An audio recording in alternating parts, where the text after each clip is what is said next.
Assalamualaikum warahmatullahi wabarakatuh. Halo everyone, gimana nih kabarnya hari ini? Semoga selalu dalam keadaan sehat, bahagia, dan tentunya selalu dalam lindungan Allah SWT. Sebelumnya, perkenalkan nama saya Friska Dewa Arista dengan NIM 23963660. Pada kali ini, Friska berkesempatan untuk memaparkan materi terkait tokoh kepemimpinan inspiratif untuk memenuhi tugas mata kuliah kepemimpinan yang diampu oleh Miss Wanita. Sebelum masuk materi, for the information, setiap orang pasti memiliki seorang tokoh inspiratif atau idola. Tapi tak selalu sama di mata setiap orang. Karena sejatinya setiap orang itu berbeda, tergantung dari sudut mana dia memandangnya. Kepemimpinan bukan hanya sekedar posisi atau sebuah jabatan, tapi lebih ke bagaimana dirimu bisa memimpin dirimu sendiri sebelum memimpin orang lain. Sebelum masuk ke pembahasan nih, Friska mau nanya, siapa sih tokoh inspiratif atau tokoh idola kalian? Pasti berbeda-beda kan, sama halnya dengan Friska. Di sini, Friska mengambil satu tokoh kepemimpinan inspiratif, yakni Ibu Khofifah Indar Parawangsa. Siapa nih yang belum tahu tentang Ibu Khofifah? Mungkin beliau ini belum terkenal para artis dan para presiden seperti Megawati, B.J. Habibie, dan lain sebagainya. Tapi kalau warga Jawa Timur, mana mungkin sih tidak mengetahui dengan beliau? So, siapa sih Ibu Khofifah ini? Khofifah Indar Parawangsa merupakan seorang politisi Indonesia yang menjabat sebagai Gubernur Jawa Timur pada periode 2019 sampai 2024 dan kini mencalonkan lagi sebagai Gubernur Jawa Timur bersama wakilnya yakni Emil Dardak. Dan hingga saat ini tanggal 28 November beliau berdua masih unggul di hasil perhitungan quick count paling tinggi di antara dua calon lainnya, dan kemungkinan Jawa Timur akan kembali dipimpin oleh Ibu Khofifah dan juga Emil Dardak. Tapi tunggu hasil pilkada yang sebenarnya ya. Nah, kembali ke profil Dr. Hajah Khofifah Indar Parawangsa MSI atau akrab disapa dengan Bu Khofifah. Beliau lahir di Surabaya 19 Mei 1965. Beliau menempuh pendidikan di S1 Universitas Erlangga serta S2 di Universitas Indonesia. Ibu Khofifah Indar Parawangsa sebelum menjabat sebagai gubernur, beliau pernah menjabat sebagai Menteri Sosial di tahun 2014 sampai 2019 yang berfokus pada pemberdayaan masyarakat dan pengentasan kemiskinan. Selain itu, beliau juga aktif di berbagai organisasi keagamaan dan juga pernah menjabat sebagai Ketua Umum PP Muslimat NU. Beliau pernah menjabat sebagai Menteri Negara Pemberdayaan Perempuan kelima pada Kabinet Persatuan Nasional era pemerintahan Presiden Kiai Haji Abdurrahman Wahid, sekaligus menjadi menteri termuda di kabinet tersebut. Selanjutnya, alasan kenapa Friska memilih beliau menjadi tokoh kepemimpinan inspiratif. Yang pertama, beliau merupakan seorang pemimpin yang berprestasi yang dibuktikan dengan banyaknya penghargaan yang telah beliau peroleh.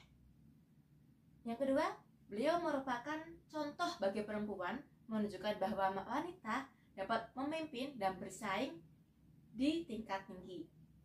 Selanjutnya, beliau juga aktif dalam berbagai kegiatan seperti organisasi NU Nahdlatul Ulama, Muslimat Nahdlatul Ulama, berjuang untuk hak-hak perempuan dan perlindungan anak. Selanjutnya, selalu mendengarkan aspirasi masyarakat dan melibatkan berbagai pihak dalam pengambilan keputusan. Dan juga gaya kepemimpinan Bu Khofifah ini yang tegas serta merupakan tokoh publik yang ramah, sederhana, membaur dengan masyarakat dan terjun langsung ke lapangan. Seperti contohnya, saya sempat tinggal atau bersekolah di Jawa Timur, khususnya di daerah Bojonegoro. Bu Khofifah pernah, saat itu beliau sudah menjabat sebagai gubernur Jawa Timur, tapi beliau tidak sungkan, tidak malu untuk terjun langsung mengikuti kegiatan muslimat NU di daerah Bojonegoro tersebut. Beliau benar-benar ikut dalam pengajian tersebut, mengisi ceramah tersebut, dan sambutan-sambutannya dengan warga biasa dan warga kelas bawah tentunya, karena saat itu Bojonegoro yang menjadi tempat pengajian itu merupakan tempat yang masih terpencil. Ibu Khofifah Indra Parawangsa adalah sosok yang aktif di berbagai bidang, termasuk keagamaan, politik, dan kegiatan masyarakat. Sejak muda, beliau telah mengumpulkan banyak pengalaman yang berharga, mulai dari menjabat sebagai ketua OSIS, ketua IPPNU, hingga ketua PMII Surabaya. Pengalamannya sebagai dosen dan ketua partai PKB menambah kedalaman kepemimpinannya dalam dunia politik. Keterlibatannya yang konsisten dan prestasi yang diraihnya, termasuk berbagai penghargaan, semakin mengukuhkan reputasinya sebagai pemimpin yang berkomitmen dan inspiratif. Kisah perjalanan hidupnya menunjukkan kualitas kepemimpinan yang luar biasa, seperti ketahanan, dedikasi, dan kemampuan untuk membangun hubungan baik dengan masyarakat yang menjadikannya panutan bagi generasi muda dan perempuan di Indonesia. Nah, Bu Khofifah juga memiliki pengaruh terhadap masyarakat di Jawa Timur khususnya.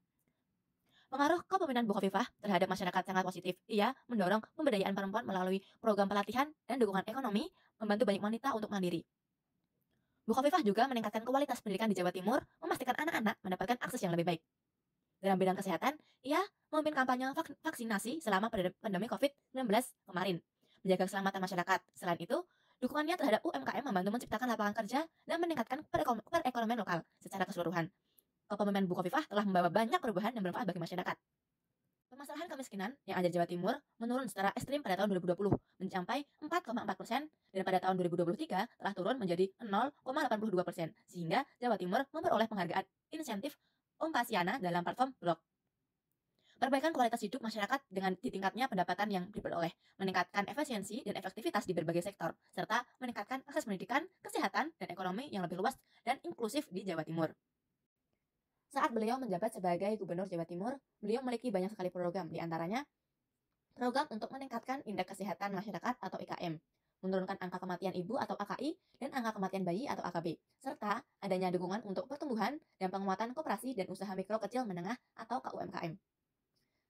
So, Bu Khofifah ini saat menjabat sebagai Gubernur telah melaksanakan berbagai program. Meskipun belum semua terlaksana, tapi beliau dan wakilnya mampu merubah Provinsi Jawa Timur menjadi provinsi yang lebih baik dari sebelumnya. Dibuktikan dengan berbagai penghargaan yang telah diterima oleh Bu Khofifah itu sendiri.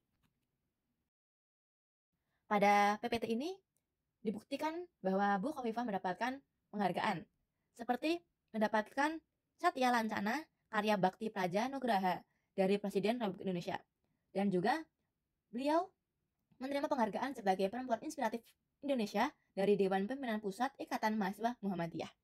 Dan masih banyak lagi, seperti beliau mengarahi penghargaan sebagai Gubernur atau Kepala Pemerintah Provinsi Terbaik pada acara Kamar Dagang dan Industri atau Kadin Award 2019 yang digelar di Bali. Kemudian, dari alma maternya, ia mendapatkan penghargaan sebagai alumni berprestasi Universitas Airlangga. Penghargaan ini diberikan karena beliau dinilai sebagai alumnus UNER yang memiliki segudang prestasi nasional hingga internasional. Selain itu, Bu Khofifah juga meraih 2 penghargaan dari Kementerian Dalam Negeri. Penghargaan pertama diraih dalam kategori Pemprov Jatim sebagai pembina ormas terbaik. Sedangkan penghargaan kedua diterima Bu Khofifah selaku Ketua Umum PP Muslimat NU untuk kategori penghargaan khusus bakti sepanjang masa atau Long Life Achievement untuk Muslimat NU. Selanjutnya, pada Desember 2019, beliau kembali meraih penghargaan sebagai pemimpin perubahan dan dari Kementerian Pendayagunaan Aparatur Negara dan Reformasi Publik. Bu Khofifah dinilai memiliki komitmen besar dengan melakukan perubahan untuk menjaga tata kelola pemerintah yang bersih, baik, dan transparan. Di masa pandemi, Bu Khofifah meraih 2 penghargaan sekaligus dari Museum Rekor Dunia Indonesia atau MURI.